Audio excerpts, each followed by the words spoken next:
Good morning student. जैसा कि हम प्रशिक्षण एवं विकास यूनिट 6 कर रहे थे, आज हम इसको आगे कंटिन्यू करेंगे। आज हम पढ़ेंगे प्रशिक्षण की विधियाँ। तो प्रशिक्षण की विधियाँ दो तरह की विधियाँ हैं।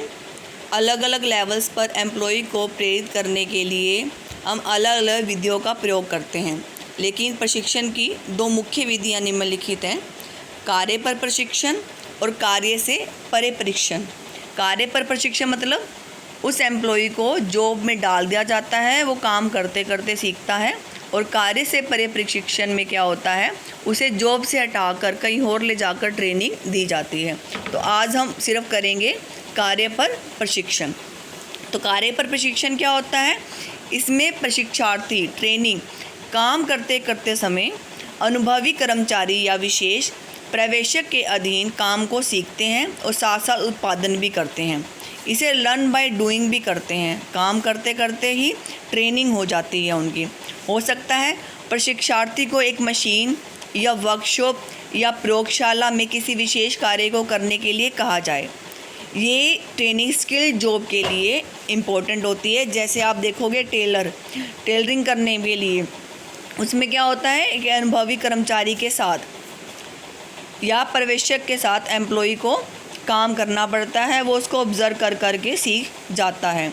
तो ऑन द जॉब ट्रेनिंग में क्या है, एक अनुभवी कर्मचारी या पर्यवेक्षक के द्वारा मशीन को चलाने की विधि या औजारों को प्रयोग करना सिखाया जाता है। तो इसे क्या कहते हैं, कार्य पर प्रशिक्षण। तो कार्य पर प्रशिक्षण की विधियाँ देखते हैं कौन कौन सी विधियाँ हैं। पहली है अप्रेंटिसशिप प्रोग्राम, नवसिखुआ प्रोग्राम। ये प्रोग्राम किसके लिए होता है? ये ट्रेनिंग मेनली किसके लिए होती है? जो बिजली का काम करते हैं, इलेक्ट्रीशियन, प्लम्बर या लोहार का काम सीखते हैं, उनके लिए ये नवसिखिया प्रोग्राम, अप्रेंटिसशिप प्रोग्राम ठीक रहता है। इसमें क्या इसका वहाँ प्रयोग होता है जब पूर्ण दक्षता से किसी काम को करना होता है। किसी विशेषज्ञ के साथ इसमें काम करना पड़ता है। क्या किया जाता है इसमें किसी कर्मचारी को किसी ट्रेंड पहले से ही जो प्रवीण कर्मचारी है उसके अधीन प्रशिक्षण दिलवाया जाता है। फिर एम्प्लॉय क्या करता है, अपने मास्टर को अपने प्रवीण कर्मचारी को वो ऑब्ज़र्व करता रहता है और ऑब्ज़र्व करके सीखता रहता है कि ये काम कैसे करना है। नेक्स्ट है हमारा शिक्षण, कोचिंग। ये कोचिंग का मतलब जो आप ट्यूशन वाली कोचिंग लेते हो वो नहीं है। कोचिंग का मतलब है कि किसी कोच से ट्रेनिंग लेना। अनुभवी प्रबंधक का सहयोगी बना दिया जाता है इसे किसी एम्प्लॉय को।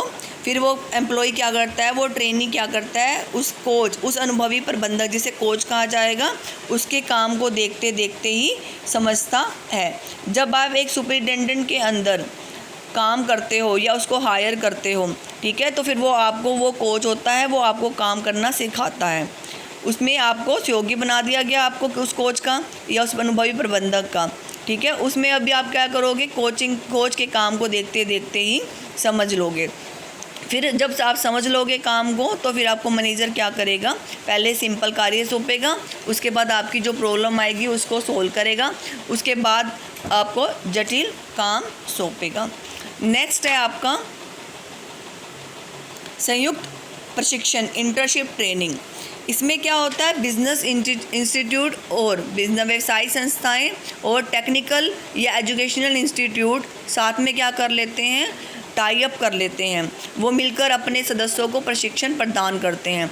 इसमें क्या होता है, एजुकेशन या टेक्निकल इंस्टीट्यूट है, जो भी शैक्षणिक इंस्टीट्यूट है, वो क्या करते हैं, सबसे पहले जो भी विद्यार्थी होते हैं या जो भी प्रशिक्षार्थी होते हैं उनको क्या करते हैं, उनको थ्योरेटिकल नॉलेज देते हैं, सैद्धांतिक जानकारी देते हैं।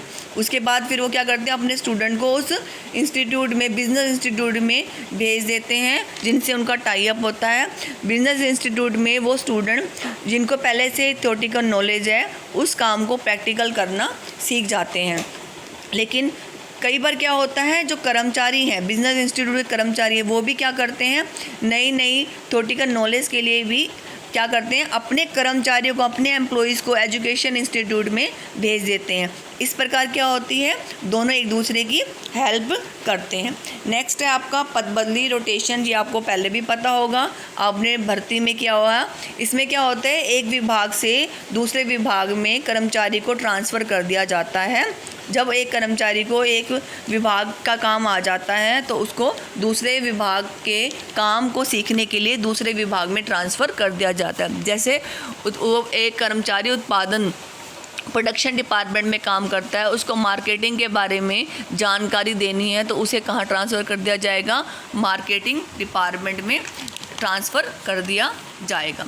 नेक्स्ट है आपका